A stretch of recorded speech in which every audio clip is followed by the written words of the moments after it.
Westfield, we're back. Yes, we are. It's a solemn episode after the devastation that took place in Oh my goodness, Mike. Hamilton County, eastern Hamilton County, this past Friday. And a weekend that felt like winter break. Yes. Yeah. Absolutely. It's been a tough little stretch for us. However, we could still bring the energy. I am Sam Efford. My name is Evan Cummings. And I am Aiden McNally. And today we're excited to talk about some Westfield sports. Obviously, one of the main things to talk about is Westfield versus HSE.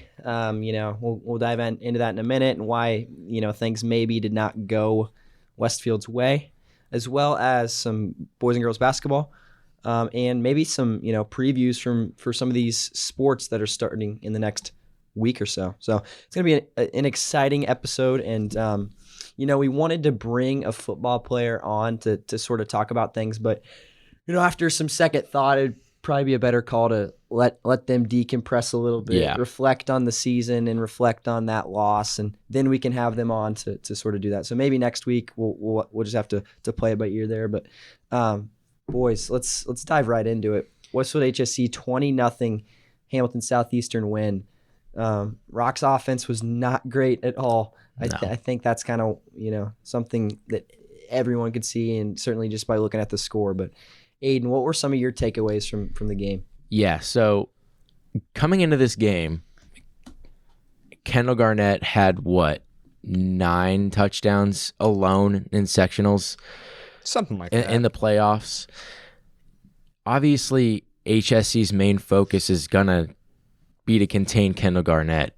Kendall Garnett, 19 carries for 48 yards. That's his lowest amount of rush yards since, I think, Brownsburg. Brownsburg was awful all around, but yeah. And so you go into HSC at HSC in a freezing cold, somewhat sprinkly night. Oh my goodness. You're not going to pass the ball. Cole Ballard, only 14 pass attempts. Only 22 pass attempts thrown total in this game. And Kendall Garnett didn't. I mean, I'm not going to say he didn't perform, but HSC's defense just game planned perfectly. And if you have an opposing running back like Kendall Garnett, that has to be the main focus to stop, or else you're going to get trampled by that kid. One thing I wanted to add, Cole Ballard attempted 14 passes. That's the most, I think, since, I think Avon? Yeah. Or something Probably, like that. Yeah. Early on in the season, Cole wasn't attempting a lot of passes, but lately, he has been attempting over 15 passes. So it's nice to see that he got a little more action in this game, but just disappointing outcome. Yeah. And Ty Bradle, he only passed 8 times too. Yeah. So there was really no passing. And it was cold, it was rainy, it was freezing. My fingers were numb. Yeah. 5 minutes into the game. Really? I couldn't imagine Cole with no gloves or anything. He had a hand warmer, but I don't think that did much. But yeah, so his hands were cold. Everybody's hands were cold. I mean, you're going to have to run the ball, and HSC understood that the weather was going to be like that. And then if you have Kendall Garnett in your backfield, obviously you're probably going to go to him around 25, almost 30 times, which has been the reps he's been getting these playoffs. But this time around, he only got 19. And then HSC also shifted their focus to the running game on offense as well. Jalen Alexander, 30 total carries for that kid, 248 yards and 2 touchdowns, including that one 75, 80-yard touchdown that he just dusted everybody. That kid is special. HSC is definitely going to make a run to state. They play Lafayette Jeff. No, Carroll ended up winning that game. Wow.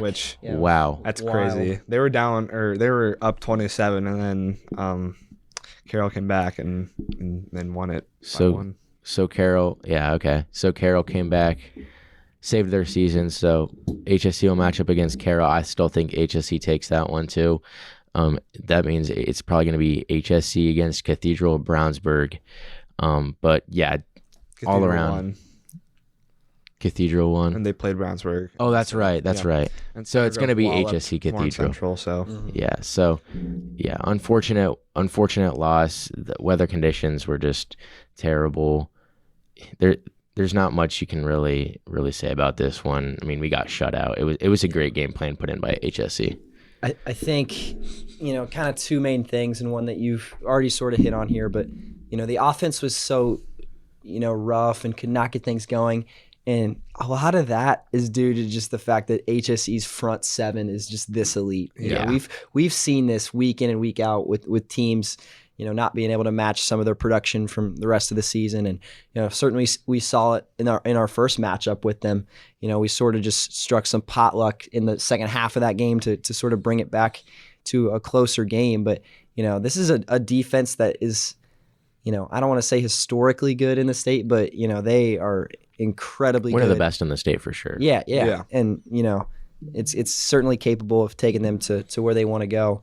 Another thing that, as a spectator that I really appreciate about HSE's offense is, we run through their statistics and their game plans for these past games since that Westwood one, just to see like what the expectation was.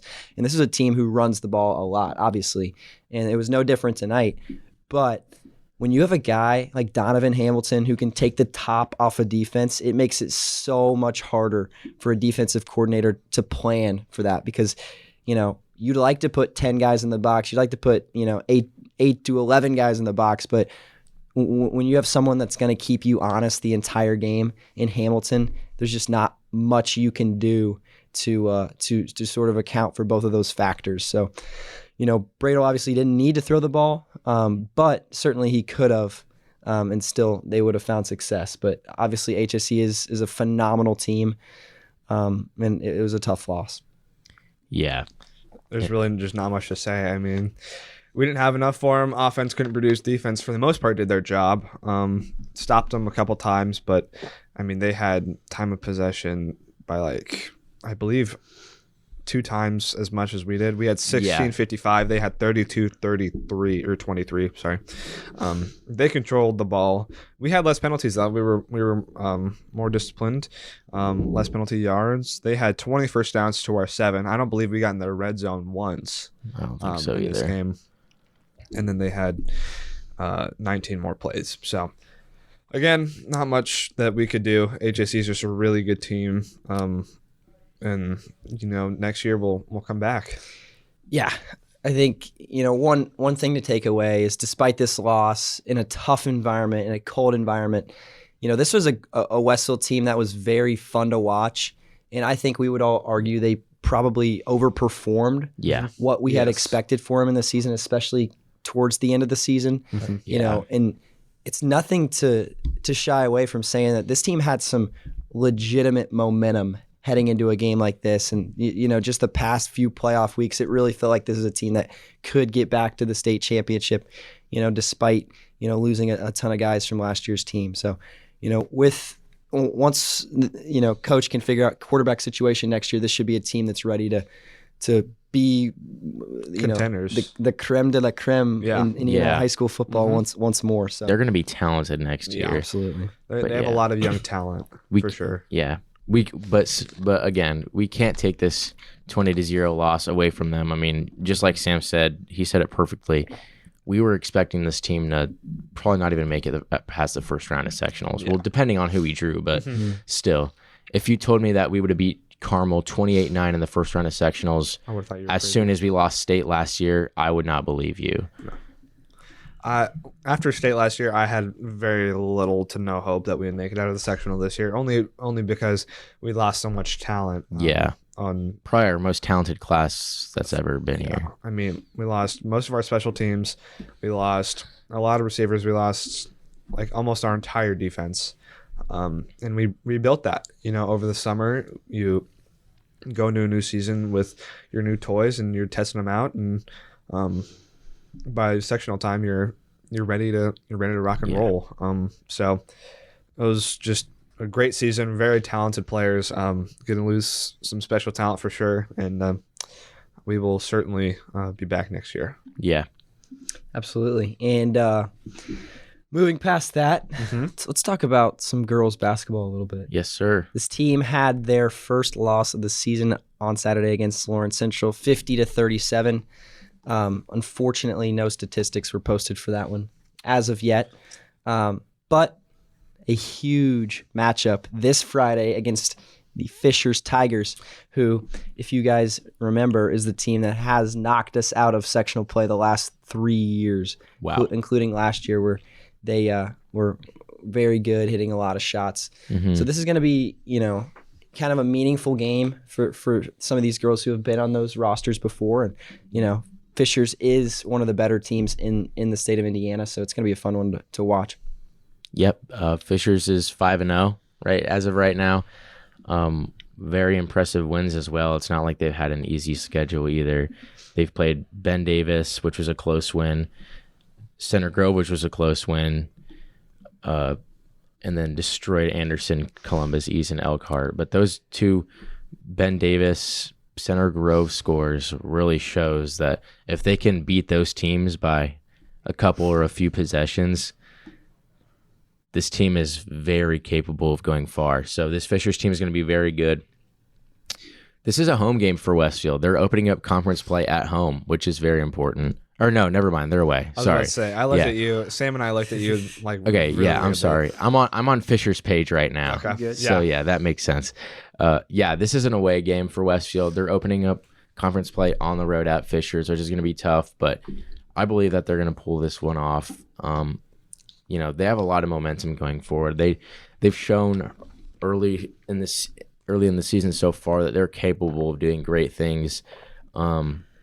They know they have the roster to do so with Ellie Kelleher, Lindsay Van Dyke. Van Dyke's underrated. Yeah, I'm just gonna put only that a out sophomore, right by now. the way. And so I'm very excited to see how they're going to match up against Fishers. Again, probably one of the best teams in the state. Westfield's already beat North Central this year, 46-44, which is the first time they've beat them in a while. North Central is, I wouldn't say the juggernaut of girls basketball in Indiana, but their program is up there. Yep. So that was a very impressive win. So I'm very excited to see how they open up conference play at Fishers. Lindsay Van Dyke, we mentioned her earlier. 37 points on the season, which is incredible. She's only missed 5 shots all year. Wow. Think about that. She's 15 for 20. I mean, she's just on fire. No one's even come close to that. I mean, I believe she came off the bench in the Tri-West game where they won by 40 and just started hitting shots. Like, she did not miss at all. So we have a lot of talent. We have Lindsay Van Dyke, Ellie Kelleher, Crockett, we got Collinsworth, people that can put up shots and they will fall a solid percent of the time. All right, let's continue. Let's continue now. Alan was talking to me, but you guys couldn't hear that, so that's just useless garbage that is not going to be put in. What? I'm looking at Alan in the Alan doesn't want in to the booth record right himself, there. Apparently. Alan just shrugs his shoulders like, He's like, huh? Okay. This girls' basketball team is going to be really fun to watch this year. I would definitely get out and support them as much as you can. They're set up for success this year. It's just time to do it now. Mm-hmm. I don't really know where to go from this. do we have score predictions for the Fishers game? Right. Good call. Okay. Ooh. I'll go Westfield 43, Fishers 39. I believe we shut them down on defense and we can do some stuff on offense. So, yeah.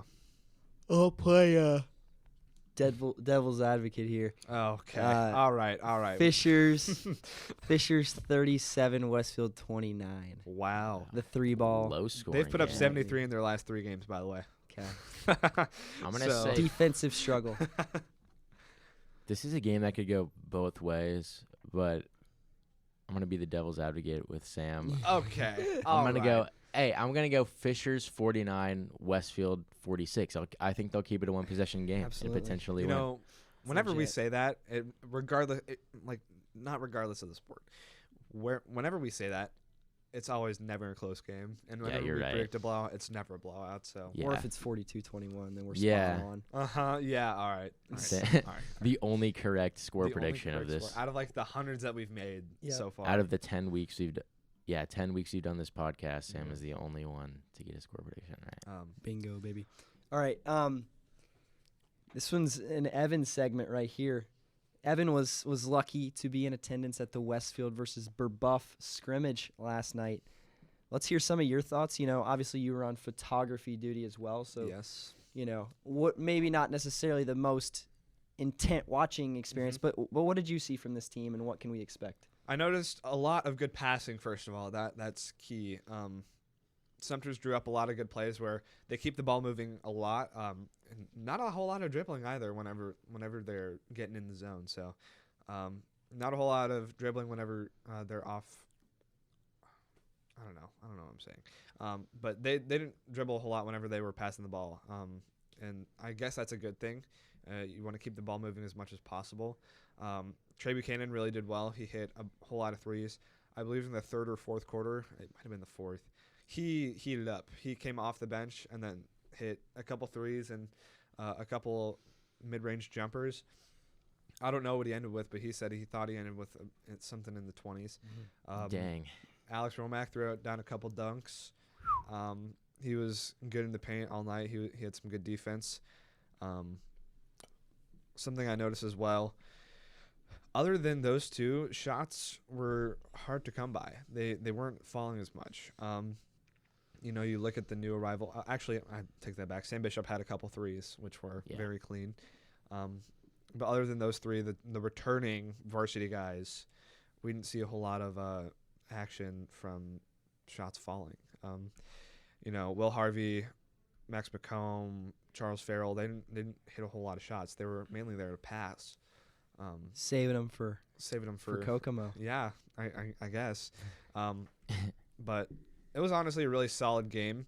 Brebeuf lost a whole lot of power from last year's. Yeah. Brebeuf basketball used to be dominant. Yeah, they were really good last year. They beat HSC early on, so yeah. And they kept close with Cathedral, but otherwise, last night was really solid. And then the JV also, to shed some light, Durante Morton was phenomenal. Was he? It was the start of the JV quarter. It was the tip-off. The tip-off gets sent to one of the Brebeuf guys that's laying back, and Durante steals it and gets a layup. And right then off the jump. He was just so physical the entire night. Yeah. He was. And he's only a sophomore, I believe. Yeah. Yeah. Like a lot of guys on JV are sophomores. Young talent for sure. Yes. Good So, potential. We're set for the future for sure. Absolutely. So in the Brebeuf scrimmage, did they do that like silly thing where they reset the score every Yes. quarter? Mm-hmm. Yeah, okay. Which is why I couldn't tell you an exact score. I know we won the last quarter. It was like 12-0. Oh, wow. Wow. Like defense was very good. It was a combination of their shots not falling and we were playing really good defense. Rebounds were also really good for us, as there's the bell. Hello, bell. Hello, Bell. Hello, bell. I believe the first quarter we lost by 3. Second quarter, or the third quarter, we won by 3, and then the second quarter wow, I nearly had a stroke. We won by 6. Okay. So it was a really solid win. So we probably won. We won by around like 18. Yeah. Pretty good. Yeah. It's a good win against the Brebeuf team. Yeah. We played really good. And I know they're going to be practicing really hard these next couple weeks. Looking forward to their match versus Kokomo. That's going to be.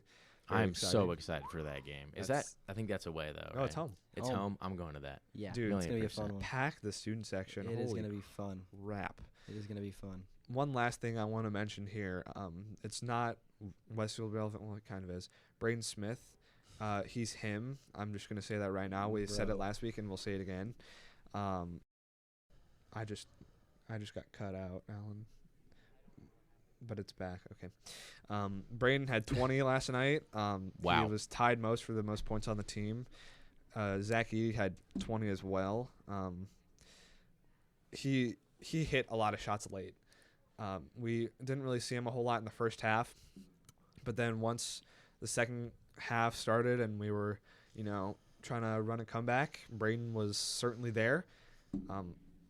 He was very good at controlling the floor in the later stages of the game. So shout out to Braden Smith. He in 27 minutes, he had 20 points, 3 assists, and 2 rebounds. My producer, Alan, just said he had 19. Shut up. He had 20. Okay. Some other freshmen, Fletcher Lawyer only had 9 and 2 rebounds. He played he played nearly as much as Braden. He had 25 minutes. But yeah, so the Boilermakers got it done. Sorry, Boilermakers. Big win against Marquette. Big win against Marquette, and even bigger win against Illinois in football. But we know that ticks off Sam, so we'll stop talking about it. And yeah, do we have a whole lot more to talk about on this podcast? 2 more things. Just some reminders for you all. We obviously winter season is upon us in the sports world at Westfield. Yes. Wrestling with their first matchup this Saturday in the Capital City Classic. Ooh. Good luck to them. Girls swimming also opens this Saturday, Westfield Invite, which is at home. Boys swimming is the following Saturday, the 26th. They match up against Fishers in Brownsburg. And then, as we mentioned, the huge game, boys basketball, Saturday the 22nd at home against Kokomo. Is it 22nd or 26th? 26. Sorry, apologize. There we go. 26. Yes. That's going to be a good game. Yes, it's going to be a fun one. Everybody show out to the Kokomo game. Please, we need redemption. We need revenge. We got bounced by them in regionals last year. Let's not talk about it. All right, let's not talk about it. Just show out. We're going to need a big crowd for that one. Yeah. All right, one more quick segment I want to do with you guys. Thanksgiving is next week. It's a big time to be grateful for people. Each of you guys tell me one person you're grateful for right now. One person. I have mine. Go ahead. My dearing mother. I love my mama. She got me breakfast this morning after she worked out, so I appreciate her and everything she does around the house and, raising me a good and strong boy in my faith. So, yeah, I love my mama. I'm going to have to go with my mom as well. Or maybe Mr. A Strike, Mr. Bruns too, because they gave us the ability to do all this and speak to you guys in this way. Yeah. If it wasn't for them, I would not be able to have the opportunities within sports media that I would have and the potential to do great things. Ditto. Yeah, absolutely.